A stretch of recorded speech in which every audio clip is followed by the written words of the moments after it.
ನಮ್ಮೊಂದಿಗೆ ವಿಶ್ವಾಸದ ನಡೆಯನ್ನು ನಡೆಯುವುದಕ್ಕಾಗಿ ಕರೆದ ನಮ್ಮ ಕರ್ತನಾದ ಯೇಸು ಕ್ರಿಸ್ತನ ಅತ್ಯಧಿಕವಾದ ಕೃಪೆ ಸಮಾಧಾನವು ತಮಗೂ ತಮ್ಮ ಕುಟುಂಬದ ಪ್ರಿಯರೆಲ್ಲರಿಗೂ ಉಂಟಾಗಲಿ. ಹೃದಯಂಗಮ ಮಾತು ಎನ್ನುವ ಈ ಮುಂಜಾನೆಯ ವಾಕ್ಯ ಧ್ಯಾನದ ಸರಣಿಯಲ್ಲಿ ಈ ತಿಂಗಳು ನವೆಂಬರ್ ತಿಂಗಳು ನಾವು ದೇವರ ಇಸ್ರಾಯೇಲರು ಅದರ ಒಡಂಬಡಿಕೆ ಜನ ಎಂಬ ಶೀರ್ಷಿಕೆ ಅಡಿಯಲ್ಲಿ ವಾಕ್ಯವನ್ನು ಧ್ಯಾನಿಸುತ್ತಿದ್ದೇವೆ. ಈ ದಿನ ನಾವು ಧ್ಯಾನಿಸುವಂಥ ದೇವರ ವಾಕ್ಯದ ಭಾಗವು ಆದಿಕಾಂಡ 13ನೇ ಅಧ್ಯಾಯ 14-17 ವಚನಗಳು. ಆದಿಕಾಂಡ 13ನೇ ಅಧ್ಯಾಯ 14-17. ಲೋಟನ ಅಬ್ರಾಮನನ್ನು ಬಿಟ್ಟು ಬೇರೆಯಾದ ನಂತರ ಯೆಹೋವನ ಅಬ್ರಾಮನಿಗೆ, ನೀನಿರುವ ಸ್ಥಳದಿಂದ ದಕ್ಷಿಣೋತ್ತರ ಪೂರ್ವ ಪಶ್ಚಿಮಗಳಿಗೆ ಕಣ್ಣೆತ್ತಿ ನೋಡು. ನೀನು ನೋಡುವ ಈ ದೇಶವನ್ನೆಲ್ಲ ನಿನಗೂ ನಿನ್ನ ಸಂತತಿಗೂ ಶಾಶ್ವತವಾಗಿ ಕೊಡುವೆನು. ನಿನ್ನ ಸಂತಾನದವರನ್ನು ಭೂಮಿಯ ಧೂಳಿನಷ್ಟು ಅಸಂಖ್ಯವಾಗಿ ಮಾಡುವೆನು. ಭೂಮಿಯಲ್ಲಿರುವ ಧೂಳನ್ನು ಲೆಕ್ಕ ಮಾಡುವುದಾದರೆ ನಿನ್ನ ಸಂತಾನವನ್ನೂ ಲೆಕ್ಕಿಸಲಾದೀತು. ನೀನೆದ್ದು ಈ ದೇಶದ ಎಲ್ಲ ಕಡೆಯಲ್ಲಿ ತಿರುಗಾಡು, ಇದನ್ನು ನಿನಗೆ ಕೊಡುವೆನು ಎಂದು ಹೇಳಿದನು. ದೇವರು ತನ್ನ ಆತ್ಮನ ಮೂಲಕ ನಮಗೆ ಈ ಸಂಗತಿಗಳನ್ನ ವಿಶೇಷವಾಗಿ ಪ್ರಕಟಿಸಲಿ. ಇಬ್ರಿಯ 11ನೇ ಅಧ್ಯಾಯದ 9ನೇ ವಚನದಲ್ಲಿ ನಾವೊಂದು ವಿಶೇಷವಾಗಿ ಒಂದು ವಚನವನ್ನು ಓದಿಕೊಳ್ತೇವೆ. ಅಲ್ಲಿ ಆತನ ಅಬ್ರಾಮನ ನಂಬಿಕೆ ಕುರಿತಾದ ಕಾರ್ಯಗಳನ್ನ ವಿಶೇಷವಾಗಿ ವಿವರಿಸಲಾಗಿದೆ. ಅನೇಕ ಕಾರ್ಯಗಳು ಅದರಲ್ಲಿ ಆರಂಭದಲ್ಲಿ ಹೇಗೆ ಹೇಳಲಾಗಿದೆ. 9ನೇ ವಚನದಲ್ಲಿ, ನಂಬಿಕೆಯಿಂದಲೇ ಅಬ್ರಹಾಮನು ಕರೆಯಲ್ಪಟ್ಟ ಕೂಡಲೇ ಕರೆದಾತನ ಮಾತನ್ನು ಕೇಳಿ ತಾನು ಬಾಧ್ಯವಾಗಿ ಹೊಂದಬೇಕಾಗಿದ್ದ ಸ್ಥಳಕ್ಕೆ ಹೊರಟು ಹೋದನು. ತಾನು ಹೋಗಬೇಕಾದ ಸ್ಥಳವು ಯಾವುದೆಂದು ತಿಳಿಯದೆ ಹೊರಟನು, ನಂಬಿಕೆಯಿಂದಲೇ. ಹೀಗೆ ನಂಬಿಕೆಯಿಂದಲೇ ಅಬ್ರಹಾಮನಾಗಲಿ, ಇನ್ನಿಬ್ಬರು ಮೂಲಪಿತೃಗಳು ಇಸಾಕ ಯಾಕೋಬರಾಗಲಿ, ಇವರುಗಳು ನಂಬಿಕೆಯಿಂದ ಇಟ್ಟ ಹೆಜ್ಜೆಯನ್ನು ಪ್ರಶಂಸಿಸಿ ಆ ವಾಕ್ಯ ಭಾಗದಲ್ಲಿ ಹೇಳಲಾಗಿದೆ. ಇಲ್ಲಿ ಬರುವಾಗ ಲೋಟನ ಅಬ್ರಾಹ್ಮನನ್ನು ಬಿಟ್ಟು ಬೇರೆಯಾದ ನಂತರ ಎನ್ನುವಂಥ ಒಂದು ವಾಕ್ಯವನ್ನು ಆದಿಕಾಂಡ 13:14 ಓದ್ತೇವೆ. ಕಾರಣ, ಅಬ್ರಾಹ್ಮನು ಈ ರೀತಿಯಾಗಿ ಹೊರಟು ಬರುವಾಗ ತನ್ನ ಪರಿವಾರದೊಂದಿಗೆ ಬಂದಿರ್ತಾನೆ. ಅವನ ತಮ್ಮನ ಮಗನು ಲೋಟನು ಆತನೊಂದಿಗಿರ್ತಾನೆ. ಇಬ್ಬರ ಆಸ್ತಿ ಬೆಳೀತಾ ಇದೆ, ವಿಶೇಷವಾಗಿ ಪಶುಗಳ ಸಂಖ್ಯೆ ಬೆಳೀತಾ ಇದೆ. ಇಬ್ಬರ ದನ ಕಾಯುವವರ ನಡುವೆ ಜಗಳ ಉಂಟಾಗ್ತದೆ. ಕೂಡಲಿಬ್ಬರು ಒಂದು ತೀರ್ಮಾನಕ್ಕೆ ಬರ್ತಾರೆ. ಇಬ್ಬರ ನಡುವೆ ಸಮಾಧಾನ ಇರೋದಕ್ಕಾಗಿ, ಇಬ್ಬರು ಆ ಸ್ಥಳದಿಂದ ದೂರ ಆಗುವುದಕ್ಕಾಗಿ. ಈಗ ಲೋಟನು ಒಂದು ಸ್ಥಳವನ್ನು ಆರಿಸಿಕೊಂಡು ಹಸಿರಾಗಿರೋ ಒಂದು ಸ್ಥಳದ ಕಡೆಗೆ ಆತನು ಹೋಗಿಬಿಟ್ಟ. ಅವನು ಹೋದ ದಿಕ್ಕಿಗೆ ವಿರುದ್ಧವಾಗಿ ಈಗ ಅಬ್ರಾಮನು ಹೊರಡ್ತಾನೆ. ಅದು ಕಾನಾನ್ ದೇಶದ ಒಂದು ಭಾಗ, ವಿಶೇಷವಾದ ಭಾಗ. ಈಗ ದೇವರ ಅಬ್ರಾಮನ ಬಳಿ ಒಂದು ವಿಶೇಷವಾಗಿ ಮಾತನಾಡ್ತಾನೆ. ಇಲ್ಲಿ ಈ ಮಾತು ಸತ್ಯವೇದದಲ್ಲಿ ಪ್ರಾಮುಖ್ಯವಾದ ಮಾತು ಏನು? ಲೋಟನ ಅಬ್ರಾಮನನ್ನು ಬಿಟ್ಟು ಬೇರೆಯಾದ ನಂತರ ಯೆಹೋವನ ಅಬ್ರಾಮನಿಗೆ, ದೇವರು ಕರೆದ ಅಬ್ರಾಮನನ್ನು. ಆದರೆ ಈಗ ಈತನು ಲೋಟನೊಂದಿಗಿದ್ದಾನೆ. ಈಗ ಇಲ್ಲಿ ಈತನು ಮುಂದೆ ನಂಬಿಕೆಯಿಂದ ಮಾಡಬೇಕಾದ ಕಾರ್ಯಗಳನ್ನ ದೇವರು ಈತನಿಗೆ ತಿಳಿಯಪಡಿಸಲಿಲ್ಲ. ಎಲ್ಲಿವರೆಗೂ? ಲೋಟನ ಜೊತೆ ಇರುವ ತನಕ. ಲೋಟನನ್ನು ಬಿಟ್ಟು ಬೇರೆಯಾದ ಕೂಡಲೇ ಈಗ ದೇವರು ಆತನಿಗೆ ಮಾತನಾಡ್ತಾನೆ. ಹಾಗಾಗಿ ಆ ಮಾತು ಬಹಳ ಪ್ರಾಮುಖ್ಯ. ಯಾಕೆ ಪ್ರಾಮುಖ್ಯ?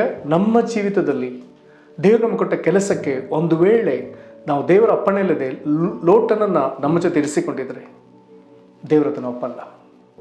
ನಿನಗೆ ಕೊಟ್ಟ ಜವಾಬ್ದಾರಿಗೆ ದೇವರು ಅಪ್ಪಣೆ ಕೊಡದ ವ್ಯಕ್ತಿಯನ್ನ ನಿನ್ನ ಜೊತೆ ಇಟ್ಟುಕೊಂಡಿರೋದಾದರೆ ಅವನು ನಿನ್ನ ಜೀವಿತದಲ್ಲಿ ಲೋಟನೇ. ಹಾಗಾದರೆ ಬೇರ್ಪಡುವಂಥ ಒಂದು ಸಂದರ್ಭವನ್ನು ದೇವರು ಕೊಡಲಿಕ್ಕೆ ಸಾಧ್ಯ? ದೇವರು ಆ ರೀತಿ ಬೇರ್ಪಾಟನ್ನು ತರುವಂಥ ಸಂದರ್ಭ ತರುವಾಗ ಅಲ್ಲಿ ನಾವು ಬೇಗ ಎಚ್ಚೆತ್ತುಕೊಳ್ಬೇಕು. ದೇವರ ರೀತಿ ಮಾಡುವಾಗ ನಾವು ಬೇಗ ಎಚ್ಚೆತ್ತುಕೊಳ್ಬೇಕು. ಈಗ ಆ ವಾಕ್ಯವನ್ನು ಮುಂದುವರಿಸೋಣ. ಲೋಟನ ಅಬ್ರಾಮನನ್ನು ಬಿಟ್ಟು ಬೇರೆಯಾದ ನಂತರ ಯೆಹೋವನ ಅಬ್ರಾಮನಿಗೆ ಈಗ ಮಾತನಾಡ್ತಾನೆ, ನೀನಿರುವ ಸ್ಥಳದಿಂದ ದಕ್ಷಿಣೋತ್ತರ ಪೂರ್ವ ಪಶ್ಚಿಮಗಳಿಗೆ ಕಣ್ಣೆತ್ತಿ ನೋಡು. 4 ದಿಕ್ಕುಗಳ ಕಡೆಗೆ ನೀನು ಕಣ್ಣು ಹಾಯಿಸಿ ನೋಡೆಂಬುದಾಗಿ ದೇವರು ಹೇಳ್ತಾನೆ. ಯಾಕೆ? ಎಂಥ ವಿಚಿತ್ರ!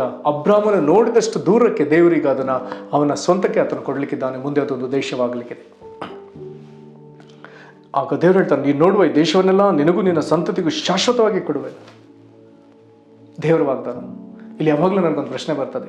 ಅಬ್ರಾಮನೇನೋ ಒಂದು ಸ್ಥಳದಲ್ಲಿ ನಿಂತು ಅದನ್ನು ನೋಡ್ದ. ಒಂದು ವೇಳೆ ಅಬ್ರಾಮ ನೋಡುವಂಥ ಸಂದರ್ಭ ನನ್ನ ಗ್ರಹಿಕೆ ಸರಿದ್ರೆ ಅದು ಮಧ್ಯಾಹ್ನ ಸೂರ್ಯನ ನಡುನೆತ್ತಿಯಲ್ಲಿ ಇರುವಾಗ ಒಂದು ವೇಳೆ ಅಬ್ರಾಮ ನೋಡಿರಲಿಕ್ಕೆ ಸಾಧ್ಯ. ಕಾರಣ, ಪೂರ್ವದಲ್ಲಿಯೂ ಪಶ್ಚಿಮದಲ್ಲಿಯೂ ಎದುರು ಸೂರ್ಯನ ಚಿಚ್ಚುವಾಗ ಬಹುದೂರಕ್ಕೆ ಸೂರ್ಯನ ಕಿರಣಗಳು ಕಣ್ಣಿಗೆ ಚಿಚ್ಚುವಾಗ ಬಹುದೂರಕ್ಕೆ ನೋಡಲಿಕ್ಕೆ ಸಾಧ್ಯವಿಲ್ಲ. ಹಾಗಾಗಿ ಮಧ್ಯಾಹ್ನ ನಡುನೆತ್ತಿ ಮೇಲಿದ್ದಾಗ ಆತ ನೋಡಿರಲಿಕ್ಕೆ ಸಾಧ್ಯ. ಇನ್ನೊಂದು ವಿಶೇಷ, ಅಬ್ರಾಹ್ಮನ್ ಎಷ್ಟು ದೂರಕ್ಕೆ ನೋಡಿದ ಎನ್ನುವಂಥ ವಿಚಾರ ತೆಗೆದರೆ ಅಬ್ರಾಹ್ಮನಿಗೆ ಈ ಪ್ರಾಯದಲ್ಲಿ ಕಣ್ಣು ಎಷ್ಟು ಚೆನ್ನಾಗಿದ್ದಿರಬಹುದು, ಬಹುದೂರಕ್ಕೆ ನೋಡೋದಕ್ಕೆ. ಒಂದು ವೇಳೆ ಅಬ್ರಾಹ್ಮನು ದೂರಕ್ಕೆ ಕಣ್ಣಳಿಸಿ ನೋಡುವಾಗ ಎಷ್ಟು ದೂರ ನೋಡಿದ ಎಂಬುದಾಗಿ ಹೇಳುವುದಕ್ಕೆ ಯಾರು?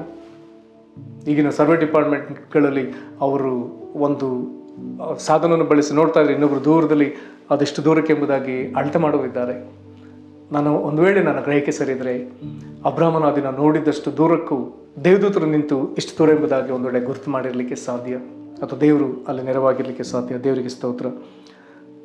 ದೇವರು ಆ ಭೂಮಿಯನ್ನು ಅಬ್ರಾಮನಿಗೆ ಕೊಟ್ಟ ಯಾರಿಗೆ? ಅವನ ಸಂತಾನದವರಿಗೆ. ಮತ್ತು ದೇವರಲ್ಲಿ ತಿರುಗಿ ವಾಗ್ದಾನ ಮಾಡ್ತಿದ್ದಾನೆ, ಅವನ ಸಂತಾನ ಭೂಮಿಯ ಧೂಳಿನಷ್ಟು ಅಸಂಖ್ಯವಾಗ್ತದೆ. ಭೂಮಿಯಲ್ಲಿರೋ ಧೂಳನ್ನು ಲೆಕ್ಕ ಮಾಡುತ್ತಾದರೆ ಅವನ ಸಂತತಿಯನ್ನು ಲೆಕ್ಕ ಮಾಡಲಿಕ್ಕೆ ಆಗುತ್ತೆ ಎಂಬುದಾಗಿ ಹೇಳ್ತಾನೆ. ಹಾಗಾದರೆ ಬಹುಸಂತತಿಯುಳ್ಳವರಿಗೆ ಚಿರಿ ಎಂಬುದಾಗಿ ಆದಾಮನಿಗೆ ಹೇಳಿದ ಮಾತನ್ನು ದೇವರಲ್ಲಿ ಈಗ ಈ ವಿಧದಲ್ಲಿ ಆತನು ಪುನರುಚ್ಚರಿಸ್ತಿದ್ದಾನೆ. ದೇವರಿಗೆ ಮನುಷ್ಯನ ಸಂತತಿ ಅಧಿಕವಾಗಬೇಕೆಂಬುದು ದೇವರ ಬಯಕೆ. ಭಾಳ ಸ್ಪಷ್ಟವಾದ ಮಾತು. ಮುಂದುವರೆದು ಹೇಳ್ತಾ ಇದೆ, ಈಗ ನೋಡಿದ್ದಾಯಿತು, ಈಗ ದೇವರು ಆತನಿಗೆ ಇನ್ನೊಂದು ಪರಿಶ್ರಮದ ಕೆಲಸ ಕೊಡ್ತಾನೆ. ನೀನೆದ್ದು ಈ ದೇಶದ ಎಲ್ಲ ಕಡೆಯಲ್ಲಿಯೂ ತಿರುಗಾಡು, ಅದನ್ನು ನೀನು ಕೊಡ್ತೇನೆ. ಹಾಗಾಗಿ ಭಕ್ತರು ಅನೇಕರು ಹಾಡಿದ್ದಾರೆ, ಕಣ್ಣು ನೋಡುವಷ್ಟು ಭೂಮಿ, ಕಾಲಿಟ್ಟ ಜಾಗ ಅದನ್ನು ದೇವರು ಸ್ವಂತವಾಗಿ ಕೊಡ್ತಾನೆ. ಈ ವಾಕ್ಯಗಳನ್ನ ನಂಬಿದ ಅನೇಕರು ದೇವರ ಸೇವಕರು ಅಥವಾ ಸುವಾರ್ತೆ ತಲುಪದ ಸ್ಥಳಗಳಿಗೆ ಹೋಗಿ ಅಲ್ಲಿ ಕಣ್ಣಾರೆ ಆ ಸ್ಥಳಗಳನ್ನ ನೋಡುತ್ತಲೂ ಮತ್ತು ತಮ್ಮ ಕಾಲುಗಳಿಂದ ಅದನ್ನು ತುಳಿದು ನಡೆದಾಡುತ್ತಲೂ ಈ ಸ್ಥಳವು ಕ್ರಿಸ್ತನಿಗೆ ಬೇಕೆಂಬುದಾಗಿ ವಿಪರೀತವಾಗಿ ಪ್ರಾರ್ಥಿಸಿ ಅದನ್ನು ಜಯಿಸಿದವರಿದ್ದಾರೆ. ಅಲ್ಲಿಯ ಜನರನ್ನು ಕ್ರಿಸ್ತನಿಗಾಗಿ ಗೆದ್ದವರಿದ್ದಾರೆ. ಅಲ್ಲಿ ಸಭೆಗಳನ್ನ ಕಟ್ಟಿದವರಿದ್ದಾರೆ. ದೇವರ ರಾಜ್ಯವನ್ನು ಸ್ಥಾಪಿಸಿದವರಿದ್ದಾರೆ. ಇದೆಲ್ಲವೂ ನಂಬಿಕೆಯ ಕ್ರಿಯೆಗಳು. ದೇವರೊಂದಿಗೆ ನಡೆದಾಡುವ ಮನುಷ್ಯ, ದೇವರು ಹೇಳಿದ್ದನ್ನು ನೋಡುವ ಮನುಷ್ಯ, ನಂಬಿಕೆಯ ಕ್ರಿಯೆ. ದೇವರು ಅಬ್ರಾಹ್ಮನಿಗೆ ಹೇಳಿದ ಕಾರ್ಯಗಳನ್ನು ಆತನು ಹಾಗೇ ಮಾಡುವಾಗ ದೇವರು ಆತನಿಗೆ ನುಡಿದ ಎಲ್ಲ ವಾಗ್ದಾನಗಳನ್ನು ನೆರವೇರಿಸಿದ್ದಾನೆ.